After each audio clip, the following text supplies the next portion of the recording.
Jay here, Stretford Paddock. This is it. This is the big one. Manchester United travelling to Brentford for the early kick-off in the Premier League on Saturday. Joining me, as always, is Mr. Joe Smith. Joe, it is a mid-table six-pointer and then some. I mean, this is why, you become a football fan, isn't it? This is it, isn't it? Yeah. And also, we've graduated from the Europa League. We couldn't do these fixtures last season because we were playing Thursday nights. Now, because we're better than X, Y, and Z, United can play 12:30 on a Saturday when football was meant to be played. This is it. This is, it'll be, who will be playing at this time? Great question. Us and pretty much every under-10s team in the country. You're will right. Be playing at 12:30 on a Saturday. Perfect. Both my kids are playing at the same time. Exactly. So I'm having, my missus and one of the coaches having to help out in terms of taking different kids to different games. And I'm going to be here for the watch along because it's all happening early afternoon on a Saturday. It is all happening. And what makes this even spicier is the fact that Manchester United, for the first time under Ruben Amorim, could potentially win back-to-back Premier League games. I mean, as if there wasn't enough going on here with the absolutely mouth-watering prospect of a mid-table six-pointer. Yeah. We've got the added bonus of it being a game where United can put back-to-back wins. I mean, in all seriousness, how important is it that we finally start to get a bit of momentum under Ruben Amorim, and also this season as well? The word momentum we're literally holding it to its minimal. Two games is minimum. It's literally the most minimum definition of the word momentum you can possibly have. Because anything by itself has no momentum. No. 2 games is just one game in the direction of a pattern. Yeah. So we're holding it to its literal minimum definition. You know when here. you pluralise something? Yeah. When you'll go he's won trophies, and you go, right, he's won 2. Yeah, I've slept with women. We're literally holding ourselves to the minimum requirement here, but it's important because we all know that Amorim didn't want to join halfway through the season. We all know that the squad inherited wasn't good enough, that there was sort of problems in the squad, all this stuff that we've spoken about for 11 months or so now. I get all of that, but at some point it does need to turn to wins. It does need to at least start showing signs of improvement, and I think we've seen that in terms of some of the performances. But 2 wins in a row, pretty much any team other than the relegation teams would expect to do that at some point in the season. No, we have to do that. You're right, and at the moment, right, everything about us is sort of in the middle, in the Premier League anyway. Obviously in the Carabao Cup it's abysmal, let's not go into that one, but in the Premier League it's been 2 wins, 2 losses. The wins have come arguably in games you'd expect to win. I know Chelsea's a tricky one, but at home you should be beating Chelsea at home. A draw away at Craven Cottage, losing to City and Arsenal. Okay, it's not that surprising that we lost those games. If you look at the stats, me and you were speaking about it on Off the Bar, you can sort of look at the stats either way you want, and it's you can say, oh look, we've got a good XG and all the rest of it, but then it's we're not converting enough chances, we're not scoring enough goals. So it's everything is in the middle. This feels like the game where if you win, it's going to tip it into favourable, better, good. Yeah. If you lose, it's going to be, maybe even if you draw, it's going to be not quite good enough. Completely. Not good enough. Do you know what I mean? This feels like an important game for the reasons you said, that momentum idea of actually building some momentum, and let's call it building momentum rather than continuing the momentum, because as you pointed out, it's only would be 2 back-to-back wins. Sorry, this feels like a game where you can go, right, okay, now we're seeing a bit of a positive sort of vibe, for want of a better word, from Manchester United. And you start to lay down the idea that you beat the teams you're better than. Yeah. Fulham away is a tough one. We should have won the game, but we didn't lose it. Away at a mid-table side, I get it. Like you said, losing to City and Arsenal isn't ideal, but you can see why that would happen. Yeah. But if you beat Chelsea, you beat Burnley, you beat Brentford, and then let's say we beat Sunderland, all of a sudden you've got 13 points from 7 games, which is pushing that 2 points per game bracket, which is decent. And then you can start to say, actually, we've had a decent start to this season. Yeah. This is a big game for that reason, like you've just said. Yeah, completely agree. One player who has been in the spotlight, and if we are going to get anywhere this season, we need him to step up. And I don't want to be too sort of melodramatic. He's only just, his career's just began at Manchester United, but he has been scrutinised because he's a big money signing. He had a bit of a reputation. Is Benjamin Sesko yet to get off the mark? There are some positive signs, but me and you were chatting earlier, and there's this thing now in there of 007 where you haven't got any goals and assists in 7 games or whatever, and he's in danger of that happening to him. And it's just, this narrative is starting to build about Sesko not living up to expectations. What have you made of that narrative and what have you made of him so far? I think, I say this about everyone, I think I'll give him a season. Obviously, if someone's utterly woeful, I'm going to say it. Yeah. Before then, I'm not going to, but I won't say this has been an amazing signing or a terrible signing after one season. But you can criticise and you can analyse what we've seen so far. And I think certain things he's done well. I think his hold-up play has been decent. I think he shows willingness. I think he runs in behind well. I think he attacks the ball well. However, he has had a few chances, not big ones, but he's missed a couple. There's a couple of headers in was it the Arsenal game or the Fulham game potentially. He's not had too much in the way of kind of delivery to him, and I'll give him a bit of sort of respite in terms of the criticism for that. But I would like to see a little bit more personally. I don't think he's a bad player. I don't think, again, he's been really poor by any means. We've seen some good things. But you wouldn't mind, it would have been nicer if he'd got 2 goals in his first 6 games rather than 0 goals in his first 6 games. I don't think it's too much to ask that Man United striker scores a goal for every 6 matches that he plays. No. So I want to see him scoring soon, and I do because, Rasmus Højlund came in and scored 15 goals in his first season. I know that was in all competitions. We had the Europa League to score in, and there was some sort of helping hands there. Although actually, no, I'll correct myself. It was the Champions League his first season, wasn't it? Because he got loads of goals in the group stage. So I have to give him even more credit for that. But if he's a United striker and he's starting and he's playing games, he needs to be scoring goals. Yeah, that's just the long and tall of it. He needs to do that. So I think there's good signs. I want to see more. And you've just got to start scoring at some point because we can't have a striker that gets 10, 15, 20 games in and doesn't score. So let's get a goal. No, because like you said, Rasmus Højlund did score in the Champions League, but he had to wait a long time for his first Premier League goal, didn't he? And I think that sometimes can get in a player's head. They can sort of start snatching at chances. They can start or stop doing the things that they should be doing because they're sort of panicking or they're so overly keen. So you just want him to settle. I think even though he went through a rough patch, Joshua Zirkzee last season, getting a goal on his debut in the Premier League helped him somewhat because at least that was one thing you couldn't say, he's not even scored in the Premier League yet. I know obviously, against Newcastle he ended up getting booed, but on the whole it was like that initial goal helped him. And I think Sesko getting a goal sooner rather than later, it's going to just give him a bit of relief as well as some of the fans because you want to see him doing well and there is a player there. We just need to see more of him and obviously want him to score goals. And at some point, Manchester United's number 9 needs to be threatening 20 plus goals a season. Like I get that I'm not having a go at Sesko right now, but I just think you look back at United over the last few seasons, like we've not been anywhere near it really. I know 15 isn't a million miles away, but Højlund never looked like scoring any more than he did. And if you know also, what I mean. United striker needs to score goals. Properly. And with that, with Højlund, I'm not digging him out because it feels like he's an easy target.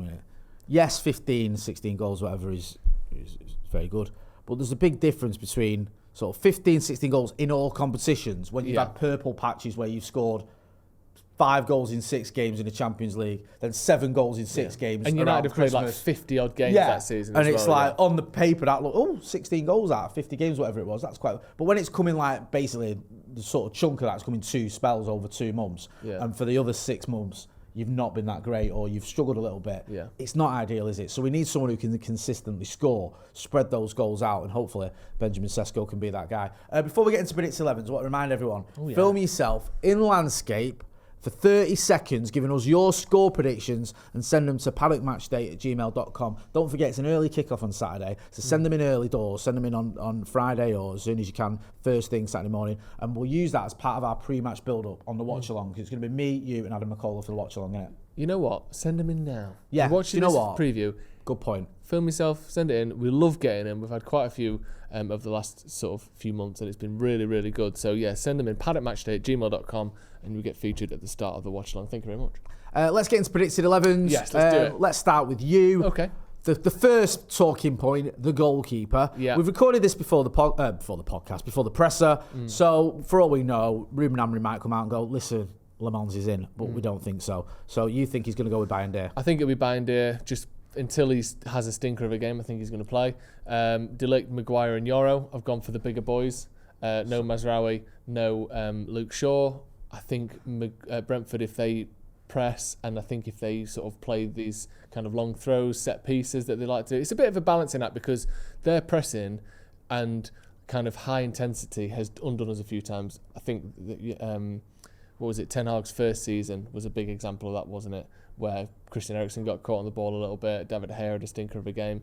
But we also need height in there. They are very good from set pieces. And for that reason, I've gone with Dalot, Bruno and Ugarte, obviously no Casemiro with the suspension, and Dorgu. And then the front three, I've gone with the sort of the new signing front three. Yeah. Mbeumo, Cunha and Sesko.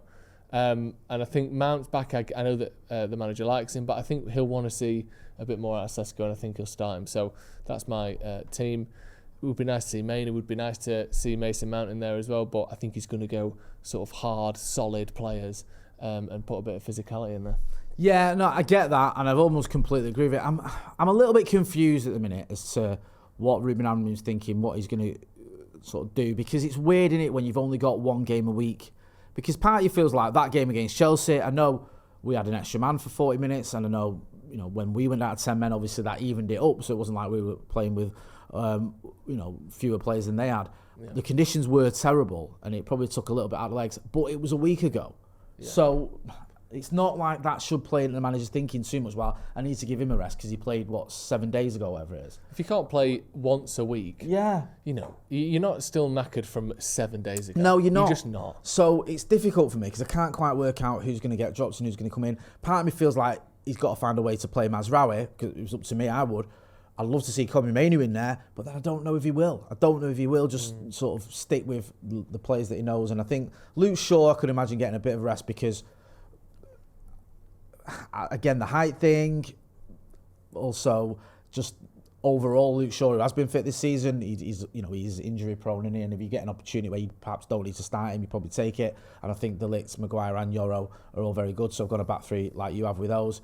In midfield, I've gone with the same midfield you have. Deleu's been back in training, I expect him to start. Dorgu, did very well against Chelsea. Yeah. I love Ahmad. I just don't know if he's quite got going this season, and I don't know if he'll trust him at right back or right wing back, and I just don't think there's a space for him at the minute as a number 10. I think he'll put Mount back in. He likes Mason Mount. Mount played, half an hour or whatever it was, against Chelsea after his injury. So you'd expect him to be fit for this one. So I think he'll play him. And Mbeumo's a complete no-brainer. And I think he'll go with Sesko up front. It's difficult because Cunha's probably fit and ready now to go. Is he going to drop him? I don't know, is the honest answer. I'm sort of like, torn between Mount and Cunha, and I've just decided to go with Mount, mainly because you went with Cunha, and I just thought, let's mix it up a little bit. Fair enough. To be honest with you, but I wouldn't be surprised at all if I saw Mateus Cunha. And I like Mount, but I prefer Cunha. Personally, if it was up to me, Cunha would be starting. Get involved in the chat in the comments. Let us know your predicted 11s. Don't forget as well to send us your score predictions. Let's talk about Brentford then. Because Brentford are a team that, they're just, they're all right, aren't they? Yeah. They're just okay. They've obviously lost a few of the best players, including Brian Mbeumo, who's come to us. But the results this season have been quite poor, let's be honest. The 17th in the league. The 17th in the league. Yeah. I think there was one game, the only Brentford game I watched was the one against Chelsea, where it was a late equaliser from, is it Carvalho? So, you're right, it's not been a great start. I'm just sort of letting that one sort of moment cloud my judgment about how the season's been. And obviously losing away at Sunderland was a very poor one as well. So, yeah, not impressive so far. Sort of looking like a team that is suffering with losing three of their best players. Yeah, and their manager. Sorry, I forgot about that. Yeah, no. I mean, yeah, they are struggling. They've only won one game this season. That was against a sort of impotent Aston Villa. Surprisingly, though, Man United have only lost 2 of our last 8 games against Brentford. That shocks me, because it feels like we really struggle there. Obviously, the reason why I remember them is because we conceded 4 goals in both of those games. One was the 4-0 that I was referencing before, where it was Ten Hag's first game or second game, and then the other one was the most recent time we played them away from home. We have struggled away from home, though, because United, in the time that they've been in the Premier League, we've won 1, we've lost 2, and we've drawn 1 of the away games. So that is a genuine difficulty that we have. At home, it's all right, but away is difficult for us. Now, we have to hope a couple of things. We've got their best player, which is always helpful. Yeah. Like if you can steal someone's best player and have them on your team instead, you should hope to win most games. Obviously, it doesn't just work like that, but you look at their attacking line, you look at their players now, they've also lost Wissa, who's gone to Newcastle. They also lost Norgard as well, who's gone to Arsenal. They lost their manager, who's gone to Tottenham. It's a very much kind of sort of decimated Brentford team.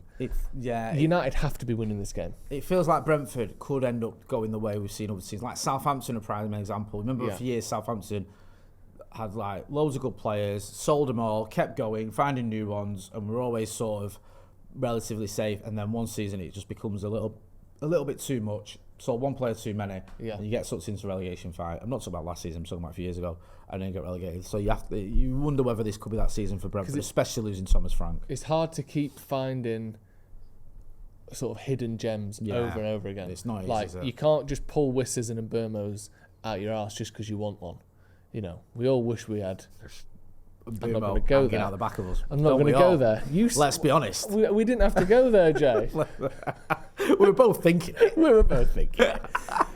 But you can't always. Do you know what I mean? Because sometimes you've got to go out for dinner with your missus. Yeah. But, you know what I mean? It's not a guarantee you will constantly be able to bring someone in for 15 million, sell them for 50, and then find a new one. Yeah. So I think they're really going to struggle this season. Like I said, I think United should win the game. And I think United... We sort of see it, don't we? Those first 10 minutes tell us a lot about Man United. Yeah. And we've actually started a lot of games really well this season. Let's go there.